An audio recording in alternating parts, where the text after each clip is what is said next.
Irmãos, nós após domingo passado e ainda durante a semana, recebendo o Espírito Santo, os frutos da mensagem que a irmã Gisele pregou na vida de Cornélio, o Senhor me levou a meditar no livro de Atos, e nessa meditação Deus me fez lembrar do slogan da nossa juventude, que é Atos 29. E eu queria pedir que os irmãos abrissem Atos 29, que a mensagem vai ser hoje baseada nesse livro, Atos 29, por gentileza. Os irmãos que acharem podem ficar em pé em reverência à palavra do Senhor, por gentileza. O que me assusta, meus irmãos, não é a minha proposta de meditar em Atos 29, mas é alguns irmãos procurando na Bíblia Atos 29, porque Atos vai até 28. Atos vai até 28. Se você procurou em algum momento Atos 29, eu convido você a vir para a Escola Bíblica Dominical. E hoje é o dia da Escola Bíblica. Eu agradeço a Josi que publicou. Hoje é o dia da Escola Bíblica, Os batistas comemoram o dia da Escola Bíblica hoje.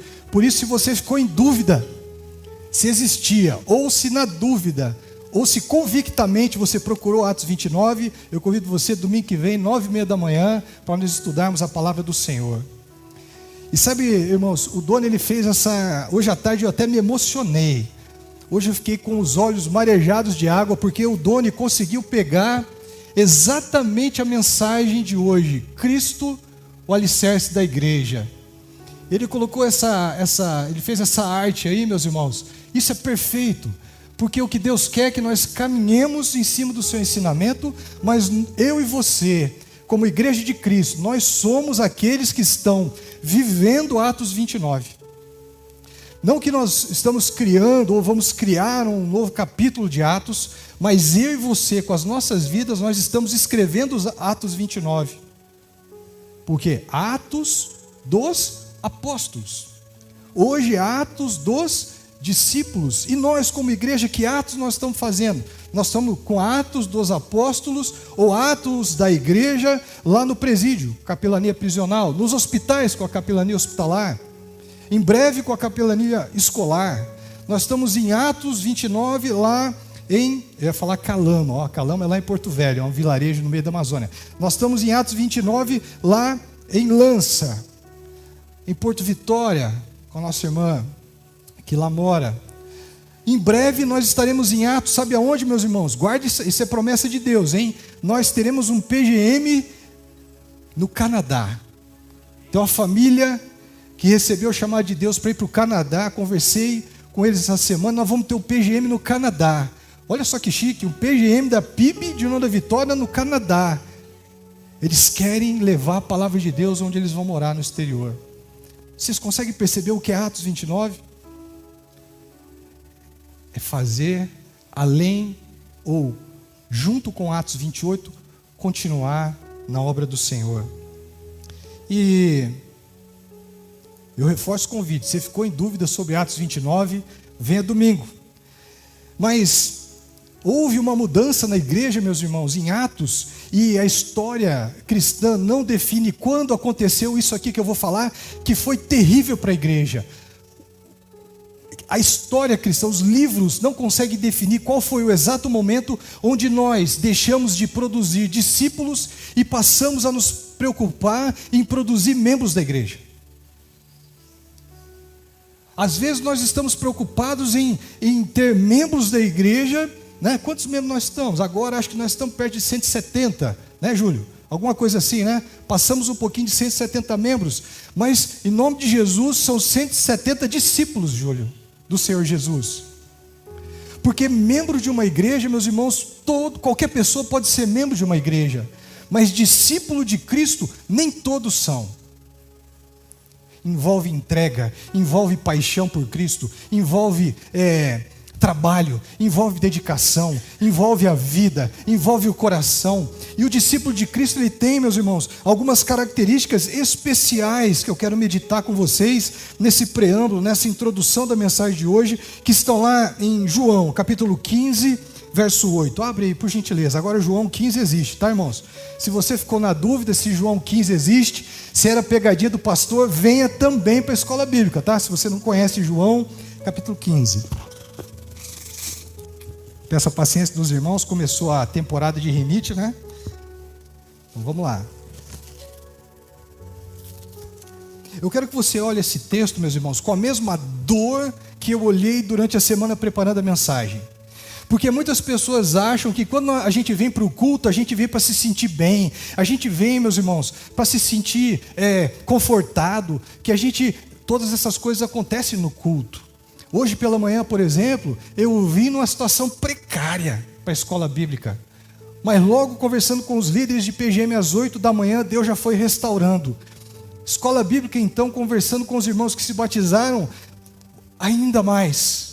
Por isso da importância da comunhão. Quando a gente negligencia a comunhão, a gente deixa de ter o alívio do Espírito Santo. Sabe por quê? Porque a palavra diz que o Senhor, Ele habita no nosso meio, onde 2 ou mais estão reunidos no seu nome.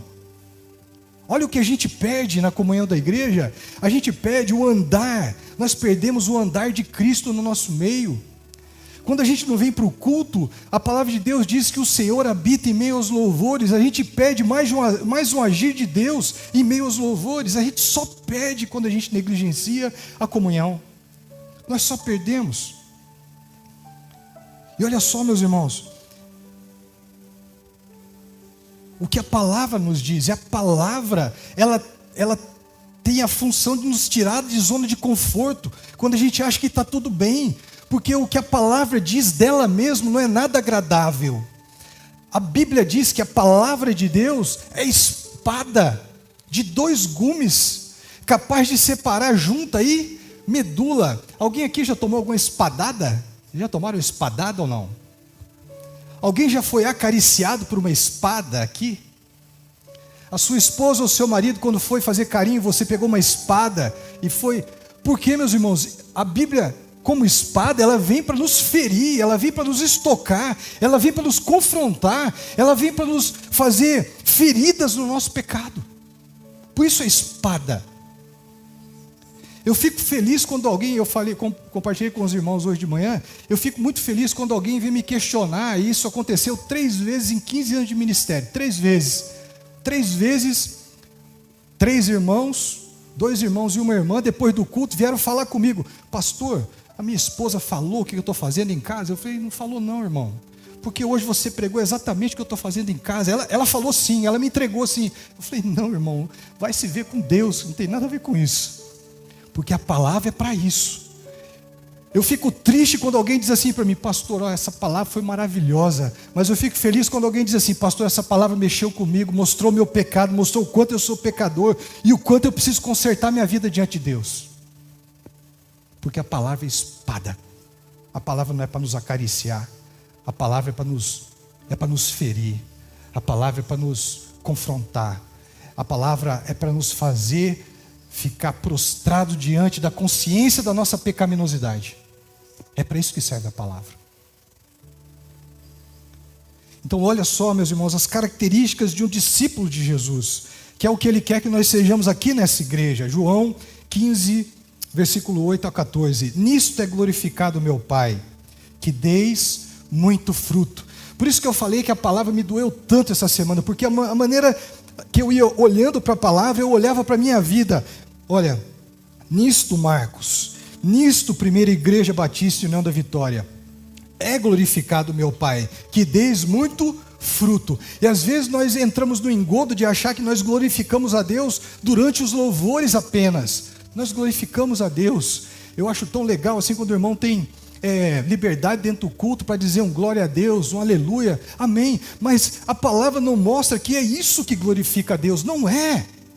Isso aí nós estamos exteriorizando a nossa fé, nós estamos sentindo a presença de Deus e glorificando com a nossa boca. Mas olha só o que glorifica o nosso Pai através da nossa vida.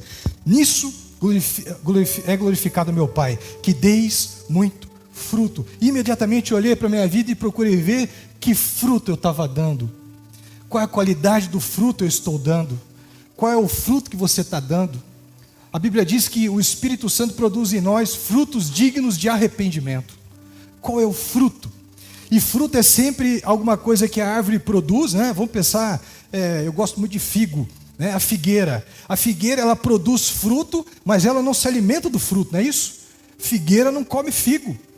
A ideia do frutificar é que eu vou alimentar alguém, eu vou abençoar alguém. Então, o que é que eu estou entregando para as pessoas como crente, como discípulo de Cristo? O que as pessoas estão se alimentando de mim como crente? O que está saindo da minha boca, porque da boca falo que o coração está cheio. Então, características de discípulo: frutifica. Frutifica. E Jesus diz: e assim sereis meus discípulos. Discípulo não é quem se batiza, discípulo não é quem vem para o culto, discípulo é quem frutifica. Por isso, meus irmãos, quando eu olhei para esse texto, eu lembrei de outra palavra do Senhor Jesus, que grande, larga, espaçosa é a porta que conduz à perdição, e a que conduz à salvação, ela é estreita.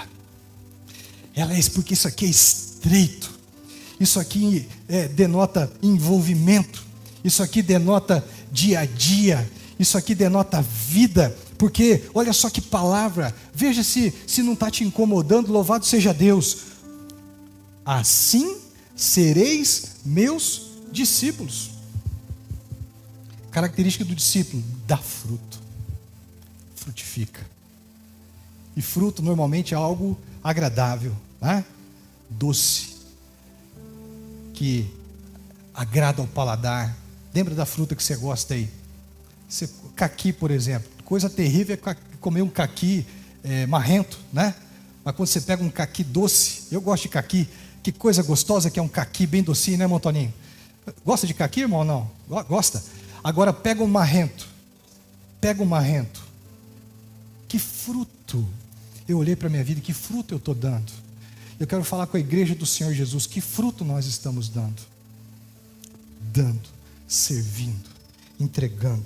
E ele continua aqui: como o Pai me amou, também eu vos amei a vós, permanecei no amor. E ele diz, para aqueles que são seus discípulos: se guardares os meus mandamentos, permanecereis no meu amor. Obediência. Um discípulo é alguém que obedece o que Cristo mandou. Tem um hino do cantor cristão que fala assim, né?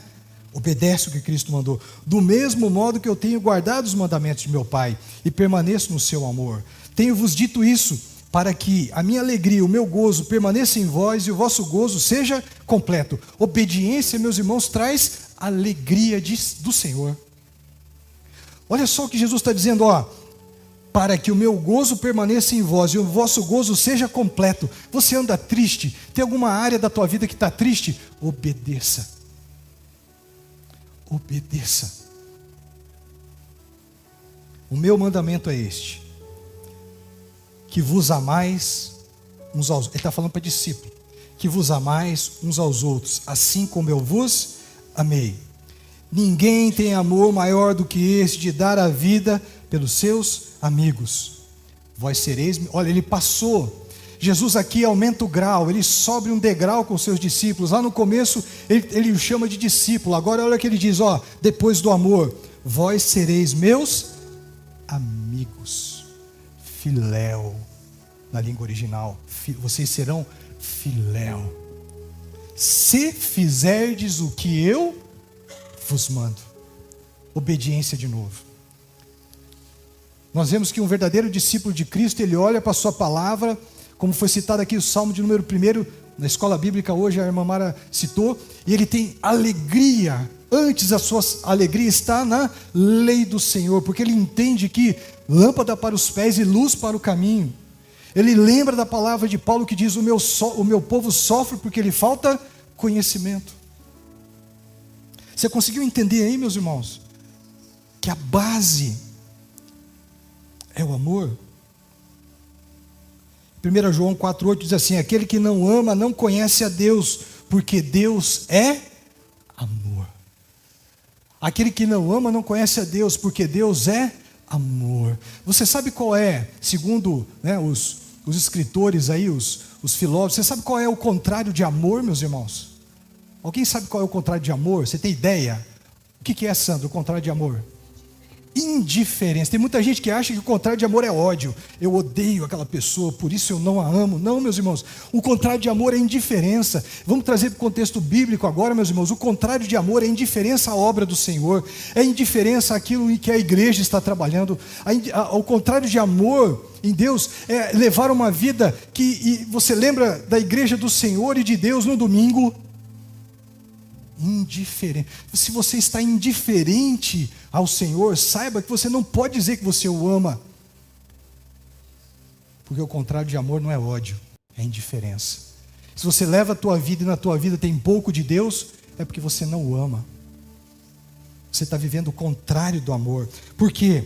Porque João aqui nos escreve na sua primeira carta, não que Deus ama, ou que Deus derrama amor. Ele vai mais profundo, ele diz assim, Deus é amor. Você consegue entender que aquilo que nós vivemos como igreja, como irmãos, é o próprio Deus quando nós cuidamos uns dos outros? Porque o mundo faz uma grande confusão com o amor, na verdade, especialmente nos relacionamentos entre homem e mulher, não é isso? A pessoa quando enjoa, quando tem problema, quando está com relacionamento difícil, a pessoa que não teme a Deus, o que ela faz? Ela abandona, ela se divorcia, ela separa, ela se afasta. Por quê? Qual a frase que eu normalmente ouço naquele gabinete? Pastor, eu acho que eu não amo mais a minha esposa. Pastor, eu acho que eu não amo mais o meu marido. Não é que não ama, é porque não quer cuidar mais. É porque não quer, quando passa pelo outono ou pelo inverno do casamento, não quer viver o amor de Deus no seu relacionamento. Porque esse amor que Jesus diz aqui, que o meu mandamento é este, que vos ameis uns aos outros. A gente acha que é abraçar o irmão, que é chegar aqui no momento do louvor, né, e dizer graça e paz, Deus te abençoe, né, é ter carinho pelo irmão. Não, meus irmãos, o amor que vem de Deus não é isso. Abre lá em 1 Coríntios 13, versículos de 4 a 8, em nome de Jesus. Abre lá, para a gente entender qual é o amor que nos vincula a Jesus, qual é o amor que nos vincula a Deus. Pode abrir sem medo, existe 1 Coríntios 13, tá, irmãos? Se você ficou na dúvida, venha para a escola bíblica, em nome de Jesus.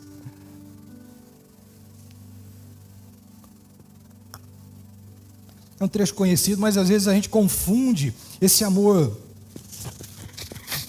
o amor eros, esse amor entre homem e mulher, esse amor que nos faz desejar estar perto da esposa, que te faz desejar estar perto do teu marido, é o amor eros, o amor entre homem e mulher, é o amor da intimidade. Não é esse amor aqui. Esse amor de que trata 1 Coríntios 13, essa primeira palavra que no grego é o amor, agora eu vou traduzir o amor, é o agapau, não é o amor ágape. A palavra no original grego é o amor agapau, o amor pleno, o amor íntegro, o amor inteiro, o amor que é o próprio Deus. Diz aqui, o amor é sofredor. Eu te pergunto, sofrer é um sentimento? Sofrer não é um sentimento, meus irmãos. Sofrer é algo que compunge, é algo que nos machuca. Você já chegou para alguém e disse assim, eu estou sentindo um sofrimento tão grande pela minha esposa. Alguém já sentiu isso ou não? Já sentiu? Já falou? Já ouviu alguém falar? Eu estou num sofrimento tão grande por causa do pastor ali. O pastor, eu sinto um sofrimento. Por quê, meus irmãos? Porque o amor não é um sentimento. O amor de Deus não é um sentimento. O amor de Deus é um conjunto de atitudes. Eu decido amar alguém, independente do que eu sinto por ela. O amor então é sofredor. O amor é benigno. Alguém já sentiu benignidade por alguém? Para a gente dizer que o amor é um sentimento, o amor que vem de Deus? Você já acordou de manhã, hoje eu estou me sentindo tão benigno? Já disse isso, Júlio? Não. Porque benignidade não é um sentimento, benignidade é uma atitude. Eu quero produzir o bem na vida de alguém, eu quero ser bom para alguém. Benignidade não é um sentimento. O amor não é invejoso. A inveja também é uma atitude. A inveja não está no campo do sentimento, está na atitude. Não é que eu queira aquela bolsa ali que está com a Luana, não é que eu queira uma bolsa igual a dela, eu quero aquela bolsa. Você conseguiu compreender a inveja? Já preguei sobre inveja aqui, né? Então a inveja, meus irmãos, não é um sentimento, a inveja é uma atitude. Eu vou de encontro àquilo que a pessoa tem. Ainda diz 1 Coríntios 13, o amor não trata com leviandade. Leviandade é um sentimento, meus irmãos? Não. Leviandade é uma atitude, eu sou leviano nas minhas relações. Então o amor de Coríntios 13 não é um sentimento, mas vamos à frente. O amor não se ensoberbece. Soberba é um sentimento? Não. Soberba é uma atitude. Eu sou soberbo com os outros. Eu não perdoo porque eu sou melhor do que o meu irmão, do que a minha irmã. Eu não vou levar em consideração misericórdia. Me feriu, mas eu vou ficar aqui, calcado, estribado, em cima da minha dor, porque eu sou orgulhoso. Eu não vou liberar perdão. Não folga com a injustiça. Injustiça também não é sentimento, meus irmãos. Injustiça é uma atitude. Eu vou lá e eu sou injusto com alguém. Você percebe que o amor, que é o próprio Deus, não é um sentimento. Vamos lá. O amor não se porta com indecência. Indecência também não é um sentimento. Indecência também é uma atitude. O amor não busca os seus interesses. Está aí, buscar interesse não é sentimento, é atitude. O amor não se irrita, também não é sentimento, é atitude. O amor não suspeita mal, também não é sentimento, é atitude. Mas folga com a verdade, tem alegria na verdade, também não é sentimento, é atitude. Olha só que o amor, agora o amor de Deus, o amor que Deus quer que nós vivamos aqui entre nós na igreja. Perceba, agora nesse versículo, tudo sofre, tudo crê, tudo espera, tudo suporta. Imediatamente olhei para a minha vida, eu amo de tal forma, meus irmãos, a tudo sofrer por amor. No meu casamento, será que eu amo a minha esposa a ponto de sofrer tudo porque eu a amo? E porque eu quero cuidar dela? Agora vamos trazer para a nossa vida como crentes aqui na Primeira Igreja Batista, você que está me ouvindo aí pela internet, o amor que você sente por Jesus faz você sofrer tudo mesmo e não levar em conta, e não ser mesquinho na sua vida pessoal ou aqui na sua vida congregacional. Eu não gosto do jeito que o pastor Marcos prega. O pastor Marcos não prega mais com gravata. Eu não gosto. Eu não gosto do jeito que o pastor Danilo ministra, porque eu não gosto. Eu não gosto disso, eu não gosto daquilo. E eu vou me enchendo então, meus irmãos, de um falso amor, de uma religiosidade tal, que eu não consigo sofrer, ainda que eu não goste. Eu falei outro dia para os líderes aqui, irmãos, vocês acham que eu gosto de tudo que é feito na igreja? Eu não estou aqui para gostar de nada, eu estou aqui para cumprir o mandamento, pregar a palavra, evangelizar, ganhar almas para Jesus. O meu foco é outro, o foco da igreja é outro, meus irmãos.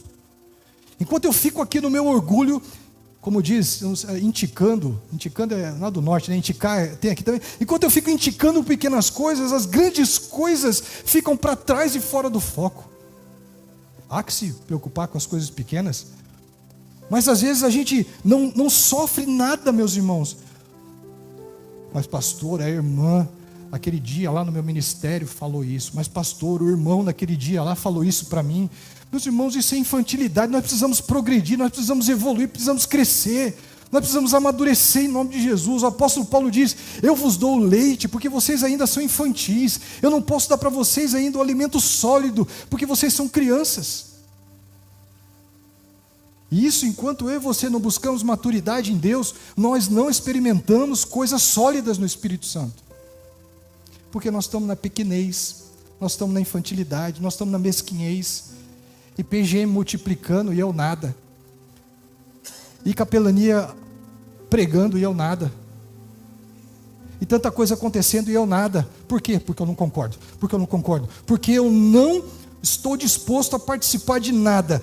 Tudo sofrendo, tudo crendo, tudo esperando em Deus, tudo suportando. E o interessante dessa palavra suportar no original aqui, meus irmãos, não é apenas de suportar, de aguentar alguém.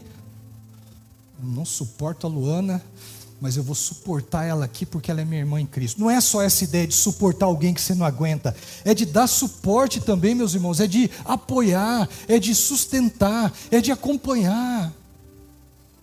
E tem um grupo da igreja aqui, do WhatsApp, que eu não vou falar quem é, para os irmãos não ficarem constrangidos. Eu coloquei assim, meus irmãos, nessa ideia de suportar, eu coloquei o nome de todo mundo que foi batizado. Eu coloquei assim, irmãos, em nome de Jesus, mais ou menos isso, não me lembro exatamente. Eu convido os irmãos aí mais experientes em Cristo para discipularem, acompanharem esses novos convertidos, para que eles tenham algum crente experiente para acompanhar. Apenas uma pessoa se dispôs Apenas uma pessoa se dispôs. Porque a gente acha que discipulado é só a classe do pastor ali preparando para o batismo. Porque nós não queremos dar um pouco do nosso tempo, 5, 10 minutos, para mandar uma mensagem para alguém, para orar por alguém, para, como foi dito hoje no encontro de líderes, para mandar uma mensagem. Quanto tempo faz que você não se preocupa com alguém, como está a fé daquela pessoa? Porque, meus irmãos, o ano passado nós tivemos 2 batismos, várias pessoas não estão vindo para a igreja porque não estão sendo discipuladas. Você sabe por quê? Porque eu e você, nós estamos entulhados de coisas para fazer e não estamos vivendo o reino de Deus. Nós estamos como membros de igreja, por isso que essas pessoas se afastaram. Porque eu quero vir aqui receber, comer do fruto. Eu não quero frutificar, eu quero comer do fruto, eu quero comer do fruto. E ele diz aqui desse amor: o amor nunca falha, mas havendo profecias, serão aniquiladas, havendo línguas, cessarão, havendo ciência, o conhecimento, desaparecerá. Você sabe por quê, meus irmãos? Porque Atos 29 tem que estar baseado, lastro, solidificado, edificado em Cristo Jesus. Agora sim, peço para você abrir em Atos, para nós continuarmos essa caminhada. Atos, capítulo 1, versículo 1. Pode abrir que existe Atos 1, tá, irmão? Fica tranquilo.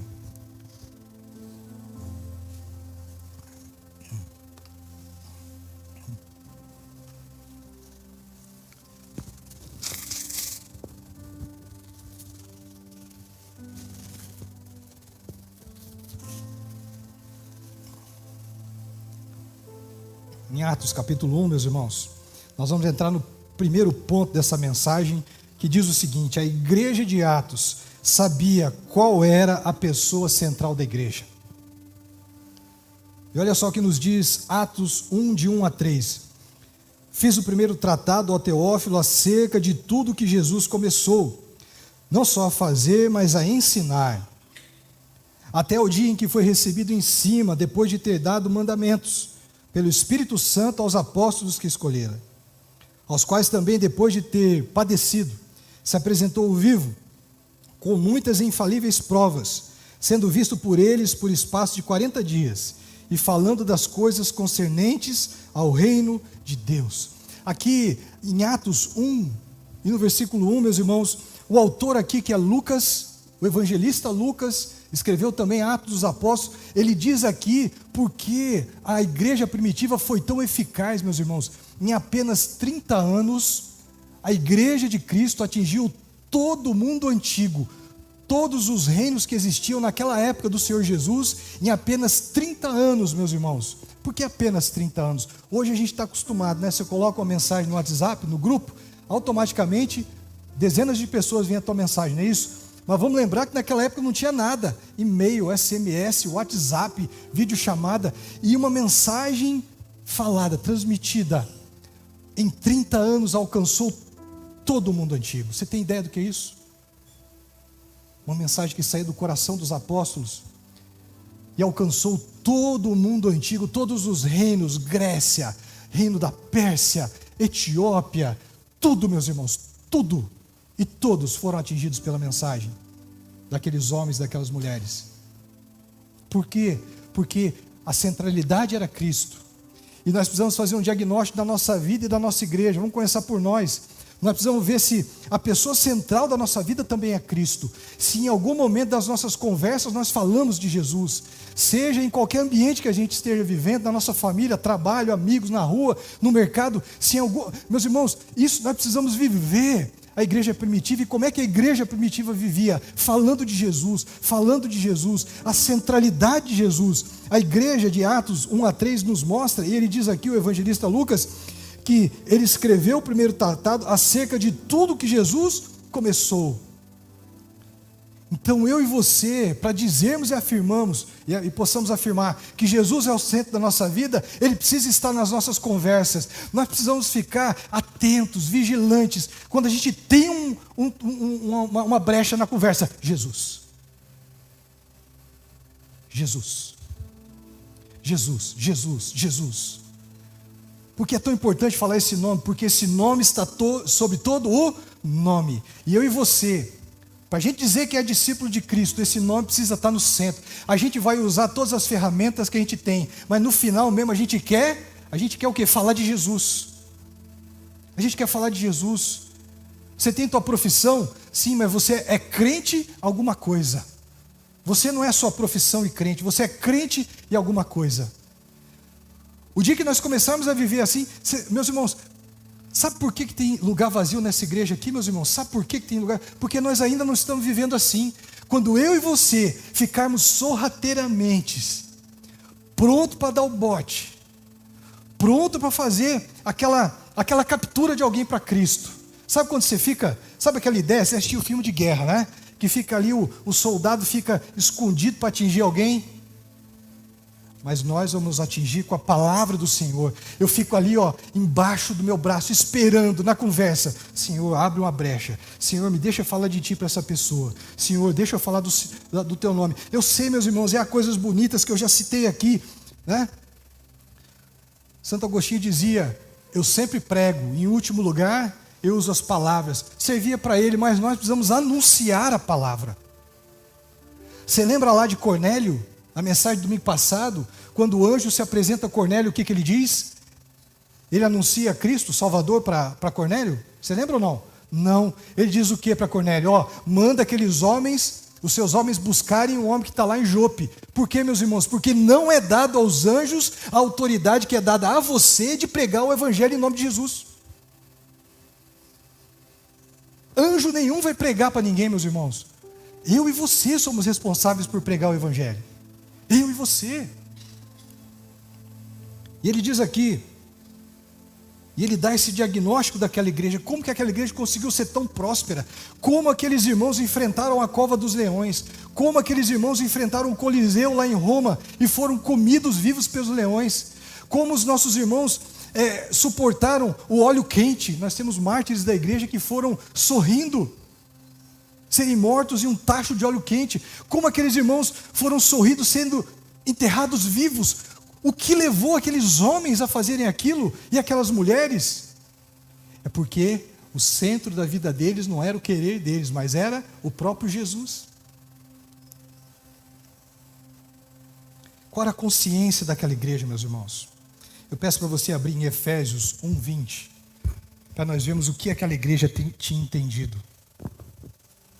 Efésios 1:20.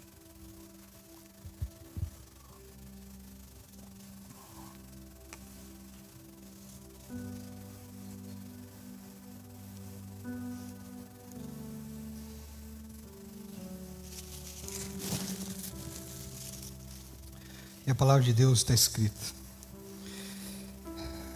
que manifestou em Cristo, ressuscitando dentre os mortos e pondo à sua direita nos céus, acima de todo principado, e poder, e potestade, e domínio, e de todo nome que se nomeia, não só nesse século, mas também no vindouro, e sujeitando todas as coisas aos seus pés, e sobre todas as coisas o constituiu como cabeça da igreja, que é o seu corpo, a plenitude daquele que cumpre tudo em todos. O cabeça dessa igreja aqui é o Senhor Jesus. O cabeça de toda a igreja que se nomeia como igreja de Cristo é o Senhor Jesus. Isso quer dizer o que, meus irmãos? Que Ele nos guia, Ele nos orienta, Ele pensa por nós através do seu Santo Espírito, Ele nos orienta através do seu Santo Espírito, Ele nos corrige através do seu Santo Espírito.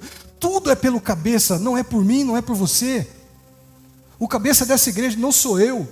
O cabeça dessa igreja não é o pastor Danilo, o cabeça dessa igreja não é a diretoria da igreja, o cabeça dessa igreja é Cristo.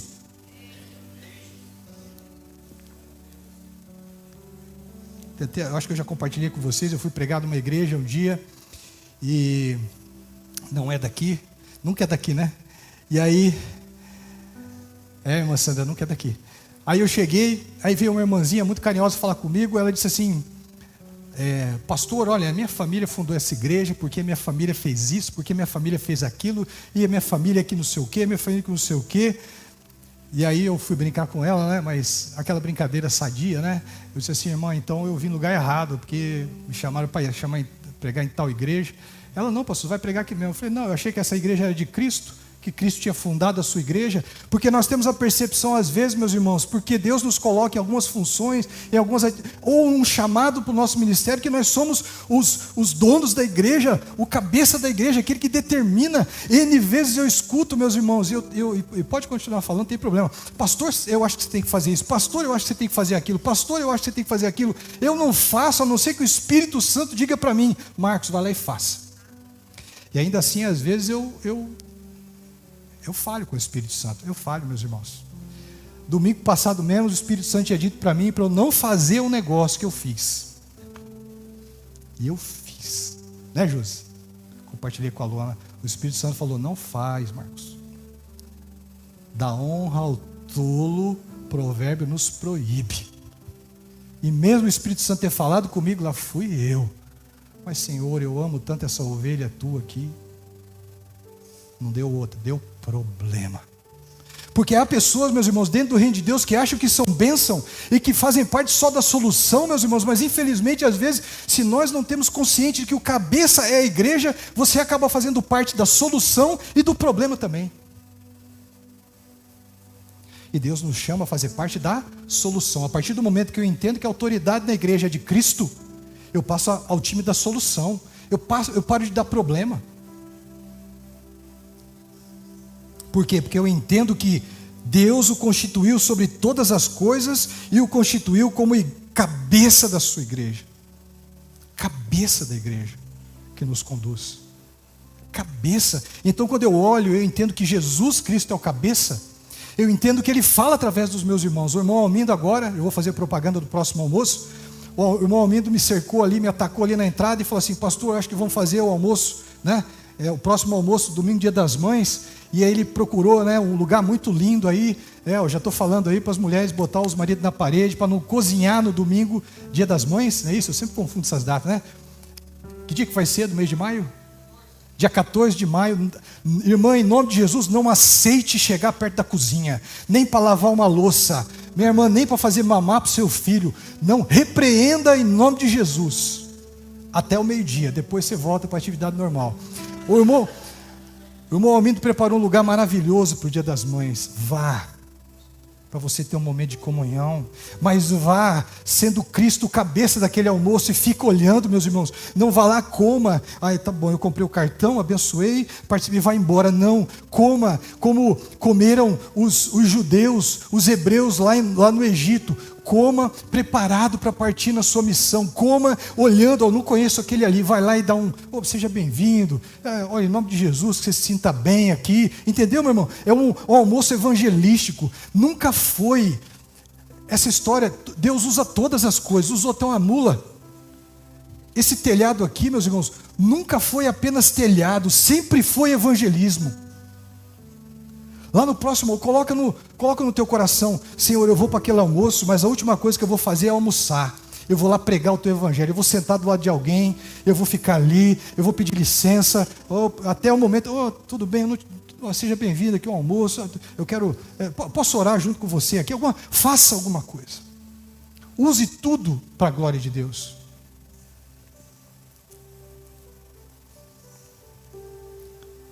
E por que às vezes, meus irmãos, porque às vezes a gente não avança no Atos 29? Porque às vezes a gente age como os judeus fizeram com Jesus. Nós rejeitamos a pedra angular. Abre lá em Colossenses capítulo 1, versículo 18. Colossenses 1, 18.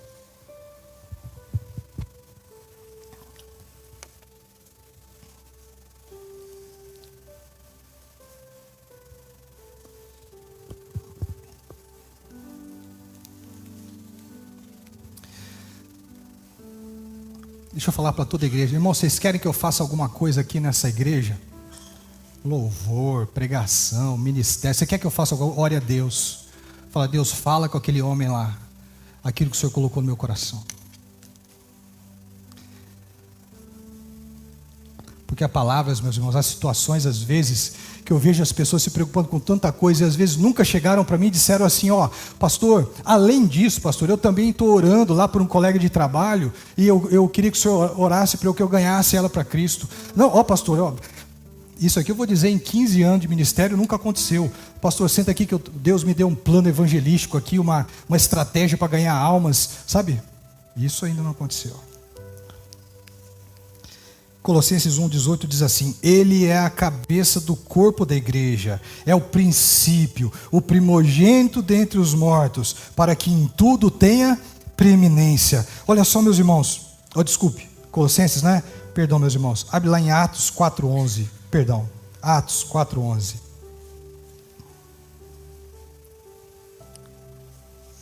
Atos 4:11 e 12. Olha só o que diz a palavra de Deus, meus irmãos. Isso aqui a igreja de Atos entendeu e os judeus não entenderam. Olha só o que está em Atos 4:11 e 12. Ele, Jesus, é a pedra que foi rejeitada por vós, os edificadores, a qual foi posta por cabeça de esquina, e nenhum outro há salvação, porque também debaixo do céu nenhum outro nome há, dado entre os homens, pelo qual devemos ser salvos. E eu preciso hoje, como a gente meditou aqui na classe dos primeiros passos, meus irmãos, o texto diz que os judeus rejeitaram a pedra de esquina, a pedra angular, outras traduções trazem, porque, meus irmãos, no costume dos construtores judeus daquela época, eles pegavam uma grande rocha e colocavam lá na esquina, no canto da obra, e toda a obra, toda aquela casa, seja o que fosse, ia ser edificado, apoiado naquela rocha.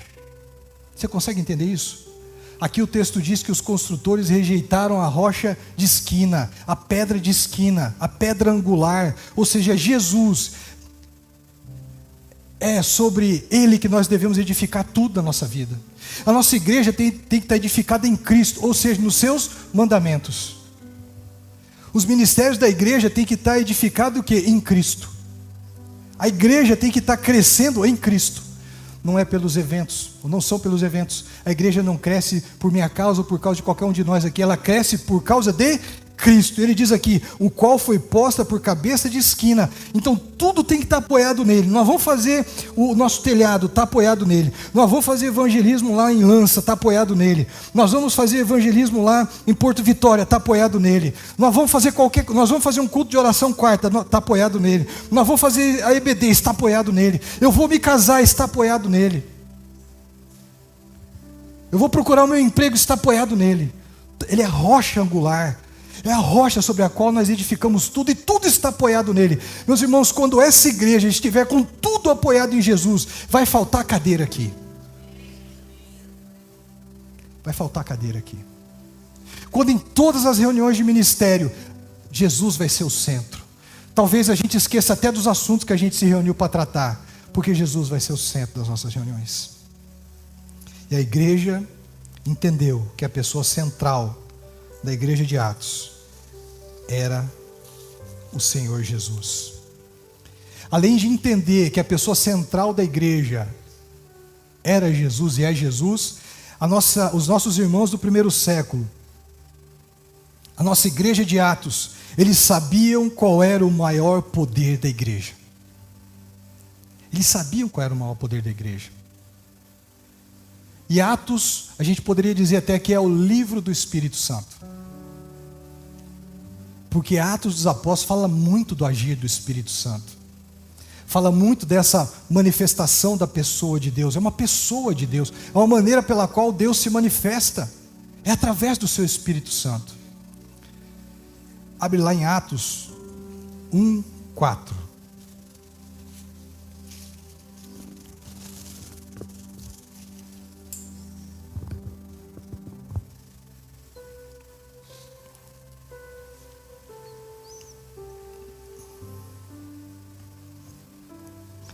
Estando com eles, determinou-lhes que não se ausentasse de Jerusalém, mas que esperassem a promessa do Pai, que disse ele: de mim ouvistes. Porque na verdade João batizou com água, mas vós sereis batizados com o Espírito Santo, não muito depois desses dias.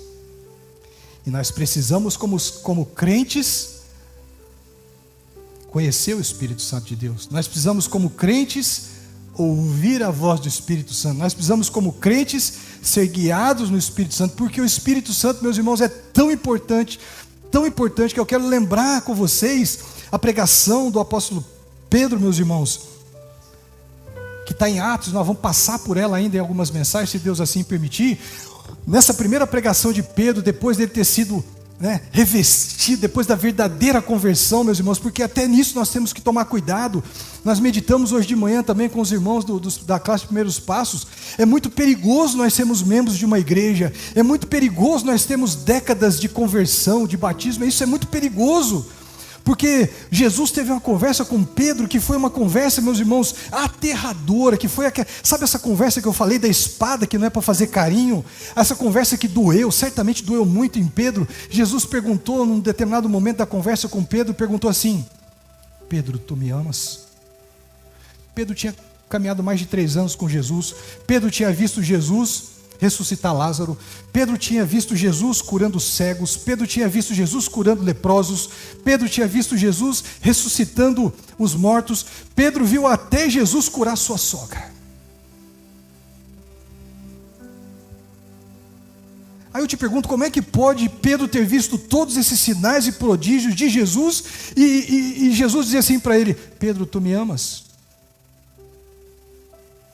Pedro, tu me amas? Pedro, tu me amas?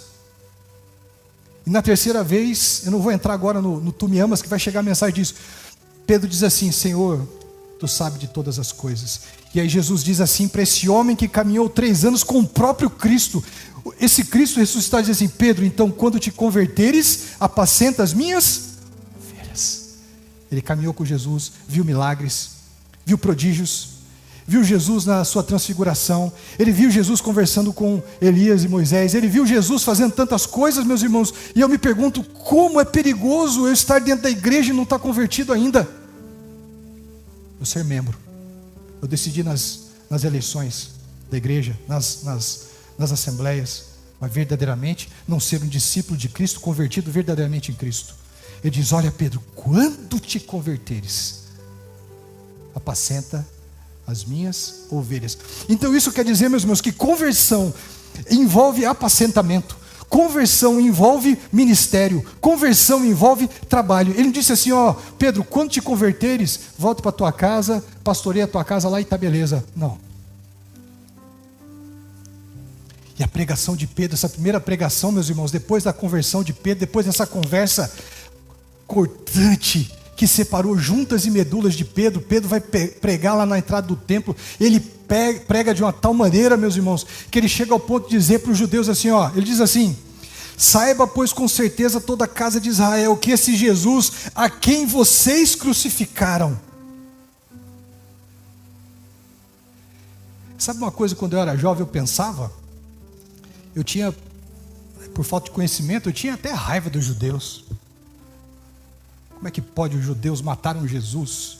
Eu pensava, na minha ignorância da palavra, judeu, que povo ruim é esse, matou o Salvador, né? A gente pode pensar isso, né?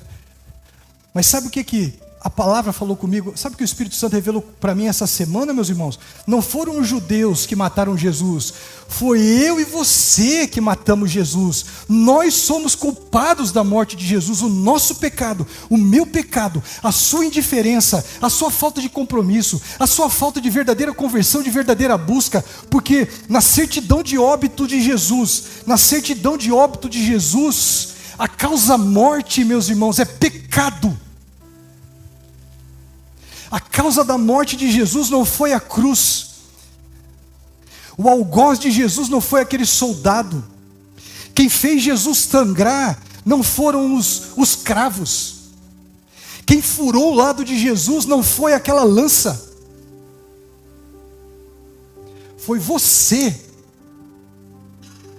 e eu, porque Ele morreu por causa do meu e do seu pecado.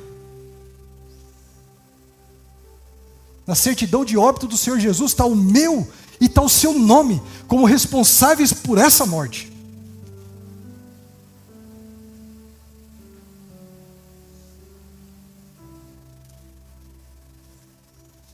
Você entende como eu e você precisamos trazer essa responsabilidade da nossa vida de pecado para nós e deixarmos de uma vez por todas de uma vida de incredulidade, entregar a nossa vida realmente ao Senhor Jesus e nos batizarmos, meus irmãos?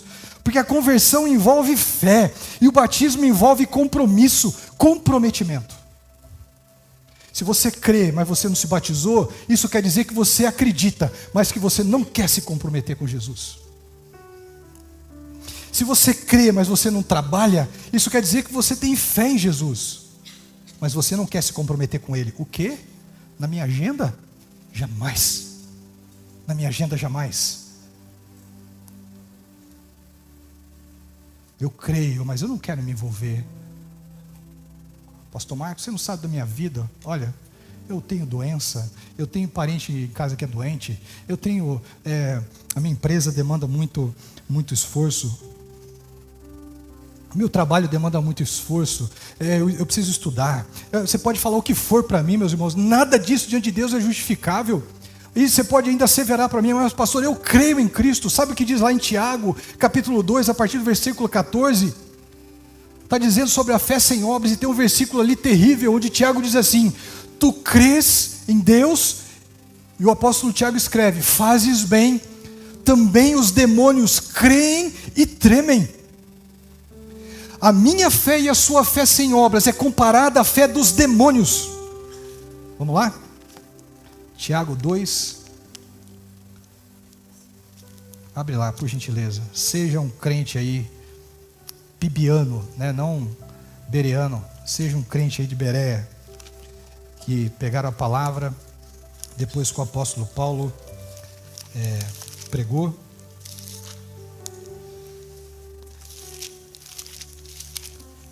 Vamos ver se é isso mesmo. Pastor, eu creio em Jesus, que história é essa? Tiago 2. Tiago capítulo 2. 26. Obrigado, meu irmão. Mas é um pouquinho antes aqui. Ah, está aqui, ó. Tiago 2, 19. Abre aí, por favor. Tu crês que há um só Deus? Fazes bem. Também os demônios o creem? Estremecem. Se você está paralisado, paralisada, não é que Deus diz que você é um demônio, não. Ele está dizendo assim, ó, você crê, mas você está inerte na obra de Jesus. Deus está dizendo, para mim, a sua fé se equipara exatamente à fé dos demônios, porque não frutifica. Os meus discípulos frutificam. E essa pessoa do Espírito Santo, meus irmãos, é tão maravilhosa.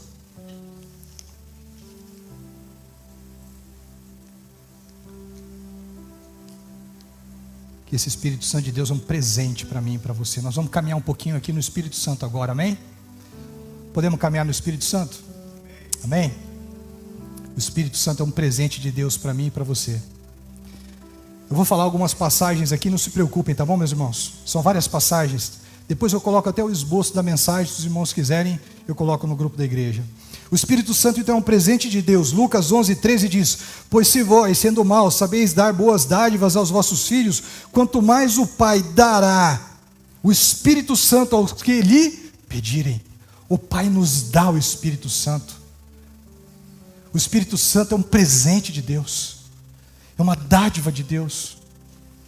Mas o Espírito Santo, meus irmãos, ele também é um selo de Deus para as nossas vidas. Efésios 4,30. Então, e não entristeçais o Espírito Santo de Deus, no quais estáis selados para o dia da redenção. Infelizmente, nós estamos culturalmente longe dessa idade aqui, desse momento que Paulo escreve aos nossos irmãos em Éfeso, porque a gente não tem a noção exata do que é o significado de um selo real, o selo de um nobre. Meus irmãos, quando alguém pegava sua carta, o rei pegava sua carta, escrevia a carta para alguma autoridade, ele pegava o seu selo, derretia a cera, pegava o seu anel e apertava, que nem você viu em algum filme, ele apertava o seu selo e entregava para o seu mensageiro. Aquele mensageiro, meus irmãos, ele levava aquela mensagem sob pena de morte. Você sabia disso? O mensageiro levava aquela mensagem e ele estava sob pena de morte. Se aquele selo se quebrasse, ele seria morto. Se ele perdesse aquele selo, ele seria morto. Se aquela correspondência se molhasse, o selo derretesse, ele seria morto. Ele carregava sob pena de morte. Sabe o que quer dizer, meus irmãos? Que era inviolável. Ninguém podia tocar num selo real. E o que a palavra diz aqui em Efésios é que eu e você, nós somos selados no Espírito Santo. Ninguém pode nos tocar, ninguém pode nos quebrar, ninguém pode nos afligir, ninguém pode fazer mal à sua igreja, porque nós somos selados. E o nosso selo é real, é do Rei dos Reis e do Senhor dos Senhores. Ele diz, selo do meu apostolado. O selo indica propriedade, nós somos propriedades de Deus, conquistados por preço altíssimo na cruz. O Espírito Santo é também, meus irmãos, o nosso Consolador. João 4,16, e eu rogarei ao Pai, e Ele vos dará outro Consolador, para que fique convosco para sempre. Você está triste? Clame pelo Consolador. Você está em dificuldade? Clame pelo Consolador.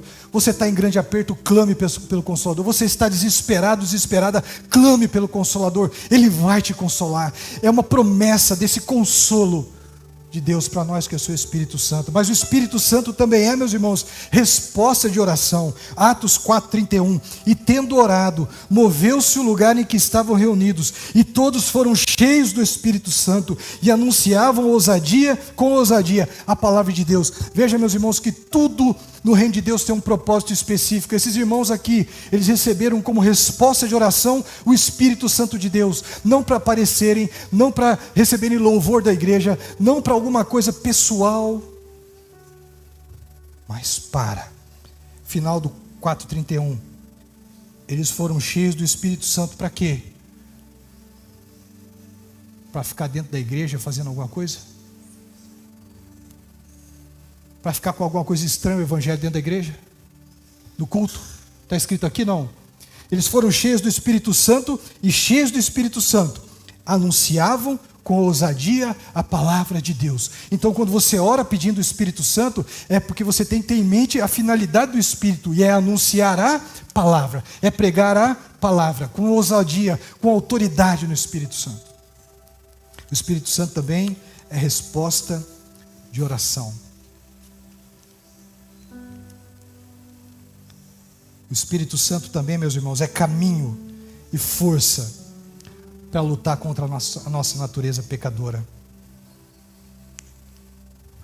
O Espírito Santo é caminho, e o Espírito Santo é força para lutarmos contra a nossa natureza pecadora. E eu não quero que você pense só aqui, meus irmãos, nesses versículos que eu vou ler aqui, como coisas que obviamente nós sabemos que é pecado, mas também é pecado a nossa indiferença, também é pecado a nossa falta de ação, também é pecado a nossa passividade na obra. Isso também é pecado, porque a Bíblia diz o quê? Que aquele que sabe que deve fazer o bem e não faz, está pecando. Mas Gálatas 5,16 diz assim: digo, porém, andai em espírito. O espírito é o caminho. Andai em espírito, e não cumprireis a concupiscência da carne. Ou seja, além de ser o caminho, o Espírito vai fazer com que eu tenha força para dizer não. Vou controlar minha língua, não vou falar mal de ninguém. Não, vou controlar o meu cartão de crédito, não vou gastar mais do que eu posso pagar. Não, eu não adulterarei. Não, você consegue entender que o Espírito Santo também é o não de Deus para nós? Se você tem algum pecado que você anda adulando, que você anda acarinhando, que você não tem largado na sua vida, clame pelo Espírito Santo, porque diz aqui: e não cumprireis a concupiscência da carne, ou seja, a nossa natureza, porque a carne cobiça contra o Espírito. Há uma luta entre você e o Espírito Santo de Deus. Não bota a culpa na carne, não exterioriza de você, não terceiriza a responsabilidade. Nós precisamos no reino de Deus ter autorresponsabilidade. Sou eu luto contra o Espírito. A carne aqui sou eu e você, a nossa natureza. Diz aqui: porque a carne milita, cobiça contra o Espírito, e o Espírito contra a carne, e estes se opõem um ao outro, para que não façais o que quereis. Você consegue perceber que eu e você temos que dizer diante do Senhor: Senhor, eu não faço nada da tua obra, porque eu estou lutando contra o que o teu Espírito diz para mim. Senhor, eu vivo uma vida de qualquer jeito, não é por causa da minha carne não, a minha carne sou eu aqui não faço, Senhor. E aí em Gálatas ainda, meus irmãos, continuando depois 16, ele nos diz aqui as nossas características de estarmos caminhando no Espírito. Mas se sois guiados pelo Espírito, não estáis debaixo da lei. Porque as obras da carne são manifestas, as quais são adultério, fornicação, sexo fora do casamento. Desculpe, adultério são relações sexuais de casados fora do casamento. Fornicação, relação sexual de quem não é casado. Fornicação. Minha jovem e meu jovem, o que você está fazendo aí sem estar casado não é amor, é pecado. Você está fazendo pecado. Nome bonito que arrumaram para pecado. Estou fazendo amor com a minha namorada. Isso se faz com esposa, com marido. Adultério, fornicação, impureza, lascívia, idolatria, feitiçaria, inimizade, porfia, emulações, iras, lutas, divisões, heresias, invejas, homicídios, bebedices. Bebedices, irmão, segura essa aí para você. Bebedice, eu vou falar de novo. Bebedice, bebedice, bebedice. Sou eu não. Briga com o autor. Bebedice. Você consegue entender aqui que bebedice? Tomar o seu vinho, tomar a sua vodka, tomar a sua caipira, que Deus colocou aqui no mesmo nível de idolatria, de adultério, de fornicação, de glutonaria. Você conseguiu entender isso aí ou não? Vou ter que falar de novo.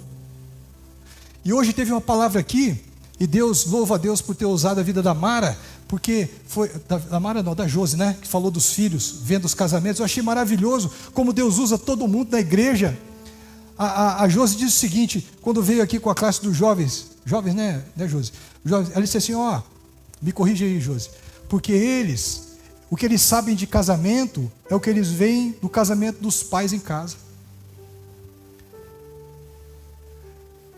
Pensa na espadada que veio. Pegou aqui do cucuruto e foi até o calcanhar, até o garrão.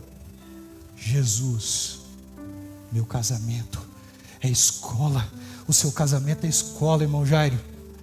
Luana, o seu casamento é escola. Pastor Danilo, é escola. Nós somos escola, nós somos professores. Nossos filhos vão replicar os nossos casamentos. Estão olhando para nós. Estão olhando para nós. Eu fui sangrando. Obrigado, José, por ter estragado meu almoço. Eu fui sangrando com essa palavra. Preciso melhorar. Preciso melhorar como marido. Porque melhorando como marido, eu vou melhorar como pai exatamente. E instantaneamente como pai. Eu vou melhorar. Ele diz aqui.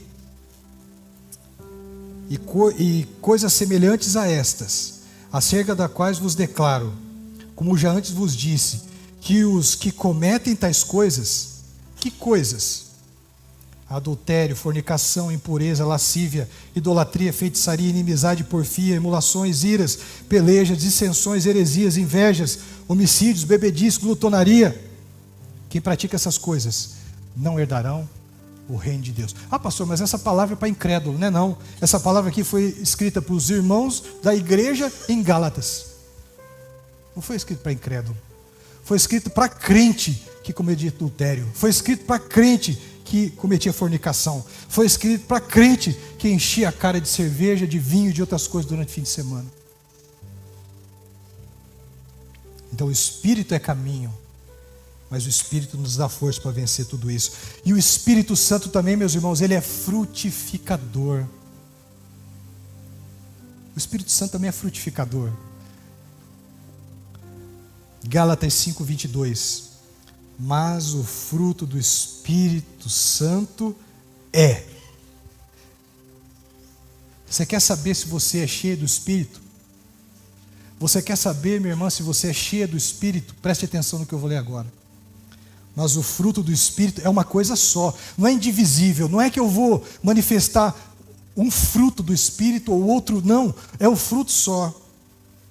É tudo de uma vez, quando eu estou cheio do Espírito. Quando você está cheio do Espírito. Mas o fruto do Espírito é amor, porque Deus é amor, alegria, paz, longanimidade, ou paciência, benignidade, bondade, fé, mansidão, temperança. E enquanto eu preparava essa mensagem, eu dizia: Senhor, tenha misericórdia de mim. Senhor, tem misericórdia de mim. Senhor, tem misericórdia dos meus irmãos. Senhor, tem misericórdia da tua igreja. Porque o que Deus quer, meus irmãos, é que a gente manifeste essas coisas. Esse é o dom do Espírito Santo. E você lembra que eu falei que o Espírito, a gente leu aqui que o discípulo frutifica? Esse é o fruto. Ele quer que você entregue para os outros saborearem amor. Ele quer que você entregue para os outros saborearem gozo, alegria. Ele quer que você entregue fruto da sua vida, paz, longanimidade. Ele quer que as pessoas saboreiem através da sua vida benignidade, bondade, fé, mansidão, temperança. Não um discurso vazio, não uma fé apenas religiosa. Você quer ver se a tua igreja, meus irmãos, se ela está caminhando cheia do Espírito Santo? Veja em qualquer atividade, seja lá no almoço que a gente vai ter, que dia mesmo? 14 de maio, né? Guarda na agenda, 14 de maio, almoço Dia das Mães. Seja na cantina aqui atrás, seja no pós-culto. Você quer conhecer, fazer uma radiografia da tua igreja? Veja qual é o nosso assunto. Se antes do culto é Jesus, se depois do culto é Jesus. Porque esse Espírito nos guia diretamente para a pessoa de Jesus. O Espírito nos leva a Ele. O Espírito Santo nos guia até Jesus. Mas além de ser caminho, força, além de ser um frutificador, o Espírito Santo também gera vida. Sua fé está morta? Você que me ouve pela internet, você está sentindo que você está longe de Deus? Ou você aqui mesmo que está me ouvindo do tempo, você está se sentindo afastado de Deus, que a tua fé está morta, que a tua fé está vazia, que não há frutos na tua vida? Eu vou te dar a solução. Corra atrás em oração do Espírito Santo. Olha só o que está escrito em João 3,5. Jesus respondeu: na verdade te digo, aquele que não nascer da água e do Espírito não pode entrar no reino de Deus. O Espírito Santo gera vida. Você conhece alguém triste? Fale do Espírito Santo para aquela pessoa e fale para o Espírito Santo daquela pessoa. Você está triste, depressivo, depressiva, crise de pânico, desesperado. Converse com o Espírito Santo, que Ele vai gerar vida em todas as áreas da tua vida. Ele diz aqui, nós precisamos, o Espírito Santo, Ele tem o poder, porque Ele é o nosso próprio Deus. Ele tem o poder de gerar vida. Porque Jesus disse aqui que nós precisamos nascer da água e do Espírito. Há um nascimento no Espírito. Nós somos novas criaturas quando nós nascemos no Espírito. Porque a partir de então o Espírito nos guia. Tudo gira em torno do Espírito. Espírito, o que o Senhor quer que eu faça? Espírito Santo, o que o Senhor quer que eu responda? Espírito Santo, o que o Senhor quer? Para onde o Senhor quer que eu vá? Espírito Santo, o Senhor quer que eu fique? Espírito Santo, o que o Senhor quer que eu faça? Consegue perceber o que é? Essa mansidão que esse mesmo Espírito dá, esse domínio próprio que o mesmo Espírito dá, da gente dizer assim, mesmo pressionado, calma. Calma.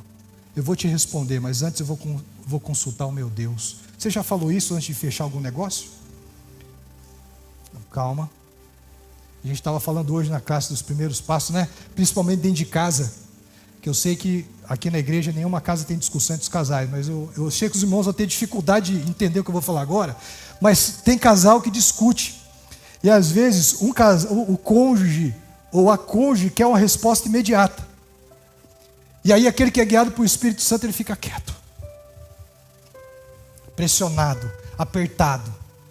Fala logo, me responda, eu quero a tua resposta agora. A Bíblia diz sim, sim, não, não. Ainda usa a Bíblia, né, o abençoado, né? Para botar na parede. Sim, sim, não, não. É aquele crente, né? Né, irmã Sandra? Porque a gente ama, né? Não, a gente não. Tem pessoa que ama, mas tem pessoa às vezes que tem vontade de pegar a criatura que ama e tacar na parede. Eu sei que aqui ninguém tem essa vontade, em nome de Jesus. Mas tem casamento que a pessoa fica nervosa assim e quer, né? E aí a pessoa, ao invés de dizer isso, fazer isso, que ela diz: amanhã eu te respondo. Mas por que amanhã? Porque eu vou conversar com Deus primeiro. Eu vou falar com Deus primeiro. Eu vou falar com o Espírito Santo para que Ele me dê a resposta que você precisa ouvir e que eu preciso ter. Guiado pelo Espírito. Eu dizia a gente, não ia discutir mais, mas a gente não, que a gente não discute. Os outros casais das outras igrejas não iam discutir.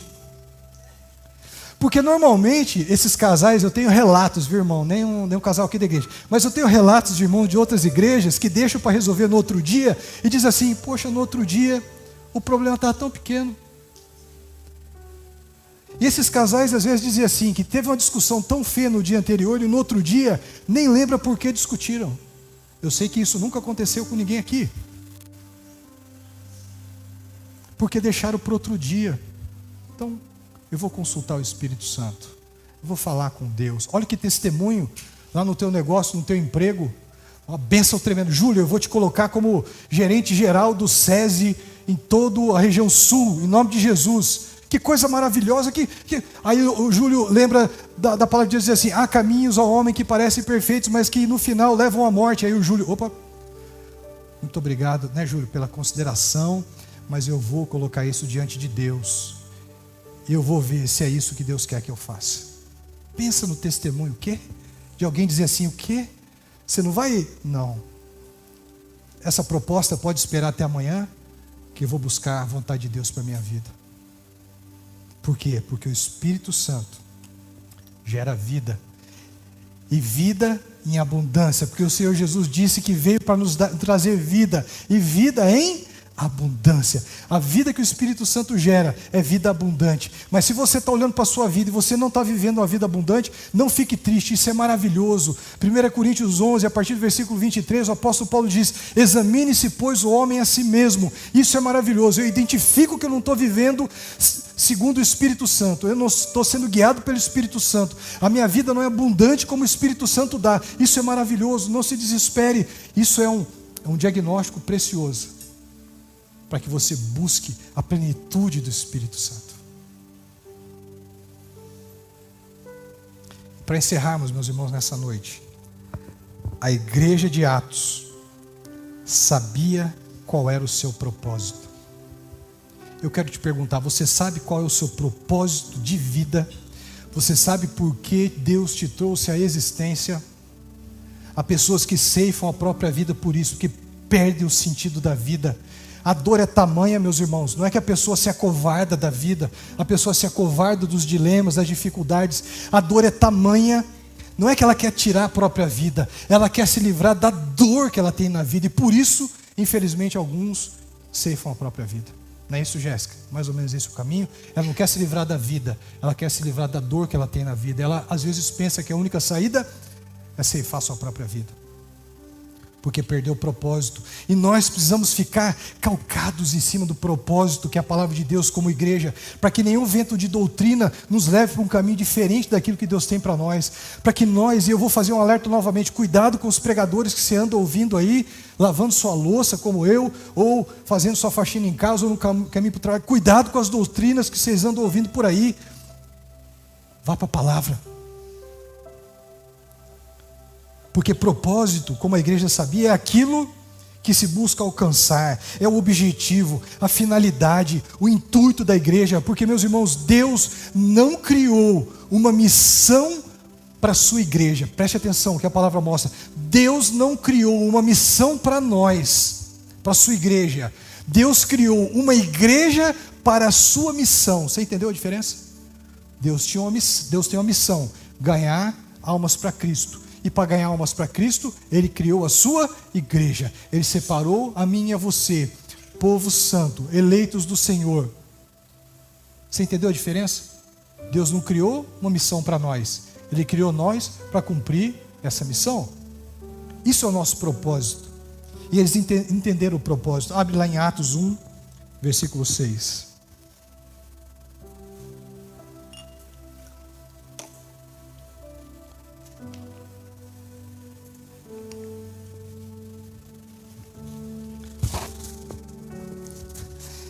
Você sabe por que normalmente, quando um pastor chega na igreja, e o pastor conhece essa história, o pastor trata logo de formar um ministério infantil? Eu não vou contar uma história para vocês. É real, e se passou um pregador importante. Então, ele tinha esquecido de mandar as crianças para o culto infantil. Em um determinado momento, eu espero que vocês não estejam com esse espírito desse menino. O menino disse bem alto para a mãe dele: mãe, dá o dinheiro lá para o pastor e vamos embora. Sinceridade da criança, por isso que é bom tirar a criança do... Né? Brincadeira, irmãos. Olha só o propósito da igreja. Atos 1, de 6 a 8. Aqueles, pois, que se haviam reunidos, perguntaram, dizendo: Senhor, restaurarás tu nesse templo o reino de Israel? Veja, meus irmãos, que mesmo depois de ter visto Jesus crucificado, Jesus estava aqui ressurreto, fazendo uma refeição com eles, e eles ainda não tinham entendido o propósito de ser igreja. Eles estavam com a visão no mundo, e às vezes a gente corre esse risco, meus irmãos, de achar que nós somos crentes para Deus nos abençoar, para Deus nos curar, e Deus cura, Deus abençoa, Deus prospera, mas não é essa a finalidade de ser igreja. E eles não tinham entendido. Olha só que coisa interessante. Senhor, os apóstolos aqui estão fazendo essa pergunta diante do Cristo ressuscitado. Lembra do Pedro que não tinha convertido? Agora eles estavam diante do Cristo ressuscitado, e olha a pergunta que eles fazem: Senhor, restaurarás nesse templo o reino de Israel? E Jesus disse: não vos pertence saber os tempos ou estações que o Pai estabeleceu pelo seu próprio poder. E ele fala aqui, qual é a nossa finalidade? Mas recebereis virtude. Na língua original está assim, ó, mas recebereis dunamis. Mas receberei dunamis. O poder que o Espírito Santo dá, que Jesus falou, no grego é dunamis. Dunamis, meus irmãos, dunamis é um poder com autoridade. É um poder que faz as coisas acontecerem, porque é um poder que não vem de mim e de você, é um poder que vem de Deus. Às vezes a gente prega para algumas pessoas e nada acontece porque nós estamos achando que é na nossa capacidade, que é na nossa intelectualidade, que é na nossa sabedoria. Mas nós precisamos entender que a palavra, ela não volta vazia, ela cumpre o seu propósito, porque ela vem de Deus. Ele diz aqui: mas receberei poder do Espírito Santo, que há de vir sobre vós. Para quê? Meus irmãos, para que Deus dá o Espírito Santo com poder para nós? Aqui é o nosso propósito, o meu e o seu propósito. E o que eu vou falar aqui, meus irmãos, é com muito respeito, porque há pessoas que eu amo de todo o coração, que estão em outras denominações. Muito respeito eu vou falar, mas eu tenho que falar para vocês. Não é para a gente ficar rodando dentro do culto. Não é para a gente ficar caindo dentro do culto. Não é para a gente ficar bagunçando o culto. Não é para a gente fazer qualquer coisa estranha ao que tinha no culto da igreja primitiva. Nada disso, meus irmãos. O Espírito Santo é dado para mim e para você, meus irmãos. Por isso aqui, ó, virá sobre vós o Espírito Santo. Então, sereis minhas testemunhas, tanto em Jerusalém, como em toda a Judeia e Samaria, e até os confins da terra. Enquanto eu e você estivermos atrás de Jesus, apenas buscando cura, apenas buscando prosperidade, apenas buscando livramento e proteção, que são coisas que Ele dá liberalmente, mas enquanto for apenas isso, e não depois disso. Eu já conheci pessoas muito confusas querendo poder no Espírito Santo. Você sabia quantas vezes a Bíblia nos manda buscar batismo no Espírito Santo? Vocês sabem quantas vezes a Bíblia manda a gente buscar batismo? Vocês têm ideia? Quantas vezes? Alguém sabe? Quantas vezes Deus, através da sua palavra, nos manda buscar batismo no Espírito Santo? Eu vou dar para vocês esse número: nenhuma. Nenhuma. O que a palavra de Deus nos manda é buscar plenitude no Espírito Santo, poder no Espírito Santo, virtude no Espírito Santo. Ele nos manda andar guiados pelo Espírito Santo, mas Ele não nos manda buscar batismo no Espírito Santo, porque isso é dom de Deus, não vem de nós. Não adianta nada eu dizer que sou batizado e não testemunho. Não adianta nada eu dizer que sou guiado pelo Espírito Santo e não testemunho, porque a finalidade de sermos cheios do Espírito Santo: e sereis minhas testemunhas. Você está com Jesus para ser testemunha dele. Você está com Jesus para caminhar no Espírito, caminhar cheio desse Espírito, mas com um propósito. O seu propósito de vida, o meu propósito, o propósito dessa igreja é sermos testemunhas. Esse é o nosso chamado. Você que estava sem propósito de vida, saiba, pela palavra de Deus, que o propósito da sua igreja e para a sua igreja é sermos testemunhas. Que essa palavra possa entrar no nosso coração, que nós possamos frutificar o fruto do Espírito, que é uma coisa só. Lembra-te, Gálatas 5:22, o fruto do Espírito é, e não os frutos do Espírito são. Então a nossa luta é para manifestar cada definição do fruto do Espírito, e não apenas uma delas, ou duas, ou três, mas todas elas. Que essa palavra possa entrar no nosso coração, que nós possamos viver cheios do Espírito, no Espírito, guiados pelo Espírito e manifestando o fruto do Espírito. Convido o louvor para nos guiar em mais uma adoração, e que em nome de Jesus você possa colocar como um propósito de vida. Imagina de tudo que você já colocou como propósito na sua vida, você estabelecer a partir de hoje como um propósito testemunhar de Jesus. Você colocar como um alvo de oração ser cheio do Espírito Santo, na plenitude do Espírito Santo. Que você coloque como alvo da sua vida ser guiado pelo Espírito Santo, guiada pelo Espírito Santo. Você vai ser uma testemunha automaticamente, naturalmente, porque o Espírito de Deus habita em você, habita em nós e habita nessa igreja. Convido você a ficar em pé para nós orarmos. Ainda mais uma vez agradecer a visita daqueles que pela primeira vez estão aqui com a gente, que você possa vir outras vezes testemunhar junto conosco do amor transformador que recebemos do Senhor Jesus.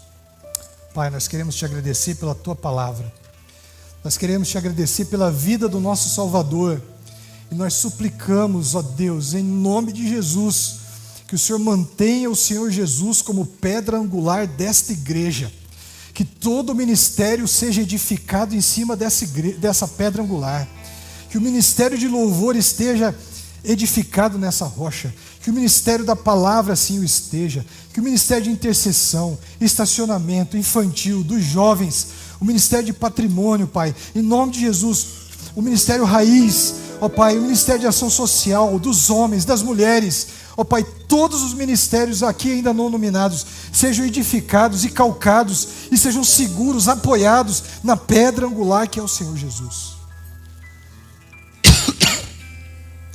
Mas ainda uma coisa te pedimos, Pai, que a nossa vida também seja edificada nessa pedra angular que é Cristo, que os nossos casamentos cresçam apoiados em Cristo, que os nossos filhos cresçam apoiados em Cristo, que os nossos empregos, profissões, negócios cresçam edificados em Cristo.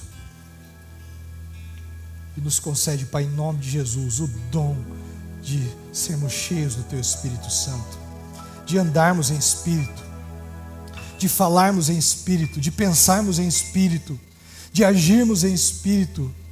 Nos concede a plenitude do Teu Espírito Santo. Nos abençoa com um firme propósito de sermos Tuas testemunhas em Samaria, na Judéia, em todos os confins da terra. Assim nós oramos, Pai. E sobre o Teu povo que agora se despede, eu te peço que o Senhor vos abençoe e vos guarde, que o Senhor tenha misericórdia de nós, e sobre nós nessa semana levante a sua face e nos dê a paz, por Cristo Jesus, nosso Senhor. Amém. Vamos em paz, que Deus nos abençoe. Não saia aqui do templo sem abençoar a vida de alguém com a palavra do Senhor.